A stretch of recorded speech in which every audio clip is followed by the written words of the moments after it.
Good evening. Britain has declared war on Germany today, Sunday, the 3rd of September, 1939.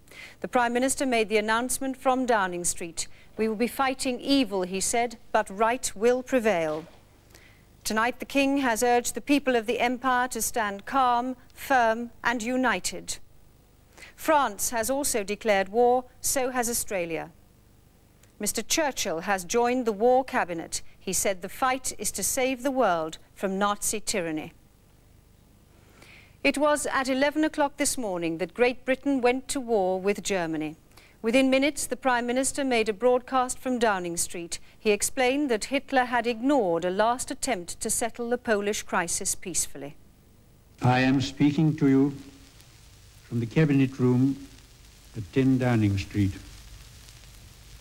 This morning, the British ambassador in Berlin handed the German government a final note stating that unless we heard from them by 11 o'clock, that they were prepared at once to withdraw their troops from Poland, a state of war would exist between us. I have to tell you now that no such undertaking has been received, and that consequently this country is at war with Germany.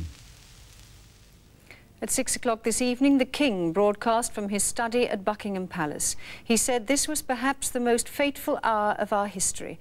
Once again, the Empire was to confront the bondage of fear and fight for liberty and justice. It is to this high purpose that I now call my people at home and my peoples across the seas, who will make our cause their own. I ask them to stand calm and firm and united in this time of trial. The King speaking to the Empire tonight, and a copy of his statement will be delivered to every household in Britain. After his broadcast, the Prime Minister went to the Commons. He told the House that today's events meant that everything he had worked for lay in ruins. All that was left, he said, was to devote himself to victory and the destruction of Hitlerism. Our political editor, Christopher Jones, witnessed this historic Sunday sitting. After what the Prime Minister himself called yesterday's atmosphere of doubt and bewilderment at the government's apparent vacillation, now the decision's been made, the Commons this Sunday morning were at one in their utter determination. There were cheers from MPs, many now in military uniform, for Mr. Chamberlain, but his voice wavered as he said, "Everything I have worked for, everything I have believed in during my public life has crashed to ruins."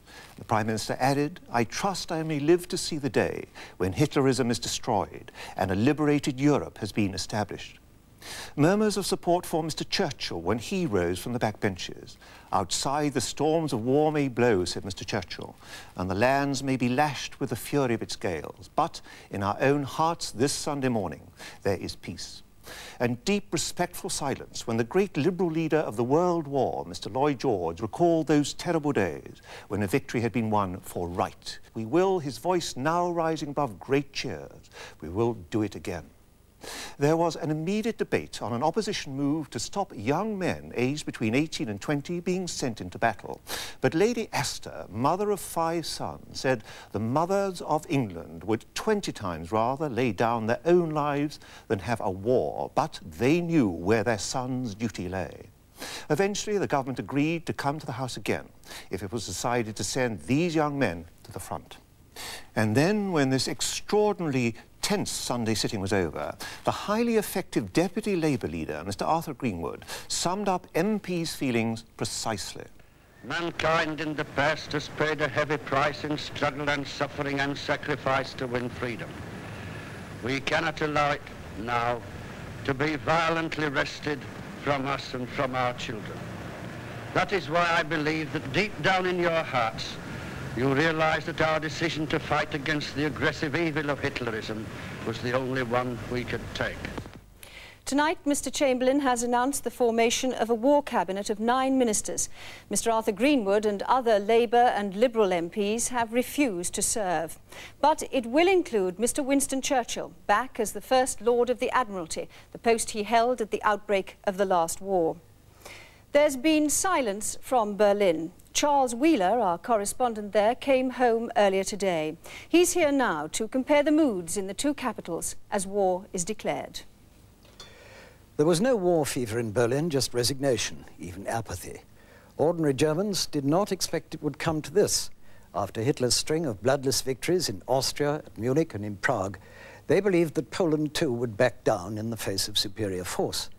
As for the Allies, for 2 days there's been intense speculation about their intentions. If Britain and France do come in, so people have been saying, it'll be a long and bloody war. In London, people received the news with great calm. Never before can a declaration of war have had a larger and more attentive audience.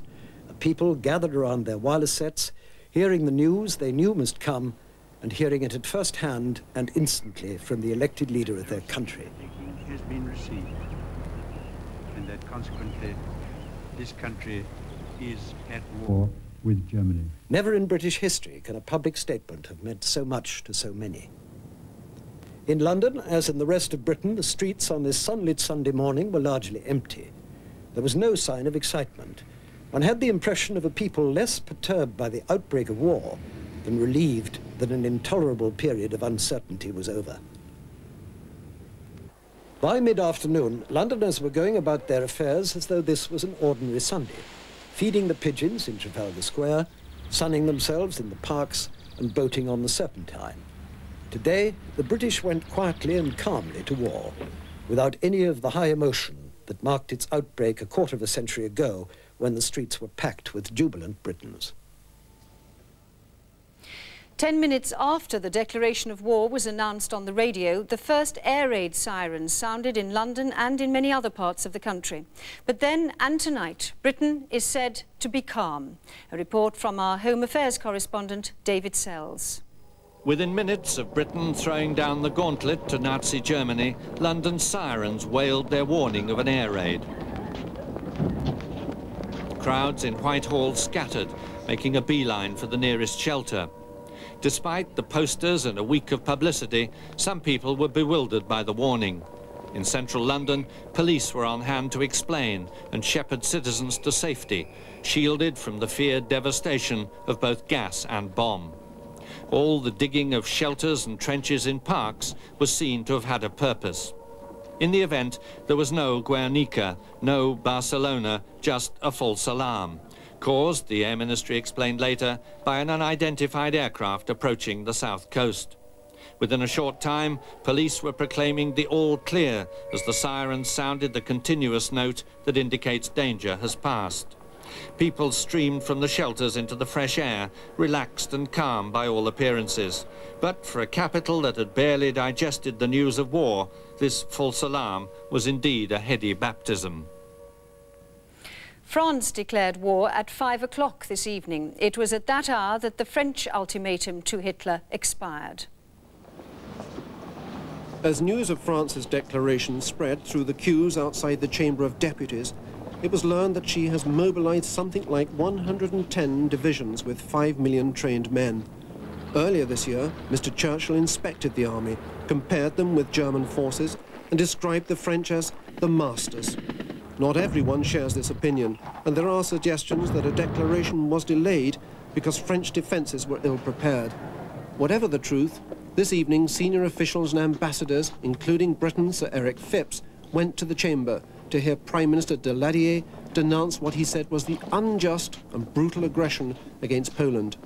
And while in the parks and countryside, Frenchmen dug trenches and tank traps, Monsieur Daladier said that a France which would allow this aggression to be carried out would be scorned, isolated, discredited, helpless, and before long delivered over to the most formidable of onslaughts. Australia has also tonight declared war on Germany. The Australian Prime Minister, R.G. Menzies, said a family of nations was involved in a struggle which it must win at all costs. Where Britain stands, Mr. Menzies said, stand the people of the Empire and the British world. In Washington, President Roosevelt is reported to be drawing up a proclamation to invoke the Neutrality Act. And in Dublin, ERA's leader, Mr. de Valera, has said he will do his utmost to retain his country's neutrality. Britain and France may now have joined the war, but the only nation already fighting is, of course, Poland. There are few details from the Polish battlefront, though it is known that there's fighting on several fronts. There are reported to have been heavy German air raids on more Polish towns. This report from our Warsaw correspondent, Tim Sebastian. Germany has stepped up its assault on Poland on the ground and from the air. So far, more than 1,500 people are reported killed in 2 days of aerial bombardment. Now, though, for the first time, officials say Polish troops have driven the Germans back from several towns in the northern border region. Warsaw reported tonight that its army had smashed into eastern Prussia, breaking through German fortifications. The Poles are said to have retaken the frontier station at Zamchin. Today brought scenes of wild emotion in the capital as news of Britain's declaration of war spread through the city. Around 10,000 people marched to the British embassy, where the Polish Foreign Minister Colonel Beck appeared with the British ambassador Sir Howard Kennard. Beck told the crowd, "In a moment of great historic importance, we feel deeply the brotherhood between us and the British nation. Long live the King of England," a shout that echoed back from the crowd and reverberated around the city. On this, the third day of heavy fighting on all fronts, Poland has received a much-needed boost. Tonight, Britain is in darkness. The blackout is strictly in force. The evacuation of children and other vulnerable people from the cities and major towns is very nearly complete. The civil defence organisations are at their posts and the armed services are preparing. Britain, the Prime Minister has said, is ready. Paul Burden reports. In the English Channel, the first challenge to the power of the Third Reich. Within hours of the declaration of war, the Royal Navy was asserting its right to stop and search all shipping and confiscate all goods bound for the enemy. The blockade of Germany has begun. Control of the seas will be vital to the success of the Allies, to maintain the convoy system that will keep the supply lines open, and to reinforce the armies confronting the Germans on France's eastern frontier. There, the enormous strength of the Maginot Line guarantees that there is virtually no danger of a successful surprise attack by the Germans, as happened in 1914. Military experts believe that this could be the first major conflict where the battle for control of the skies is vital. Events in Poland demonstrate how much importance the German war machine attaches to air superiority. RAF chiefs believe that Britain's newest fighters, the Spitfire and the Hurricane, will allow us to confront the Germans on equal terms. It is the growth of air power above all else which will make this war different. The suburban avenues and high streets of Britain will be as much in the front line as the heavily defended frontiers of Europe. As never before, civilians will find themselves under attack. The determination of ordinary people could be as vital to the final outcome as the courage of the fighting men. And that was the news on Sunday, the 3rd of September 1939, the day when war was declared, and Winston Churchill told the House of Commons that Britain and her allies were at the start of a long struggle against tyranny. It was a struggle that was to last for the next 6 years and engulf most of the rest of the world.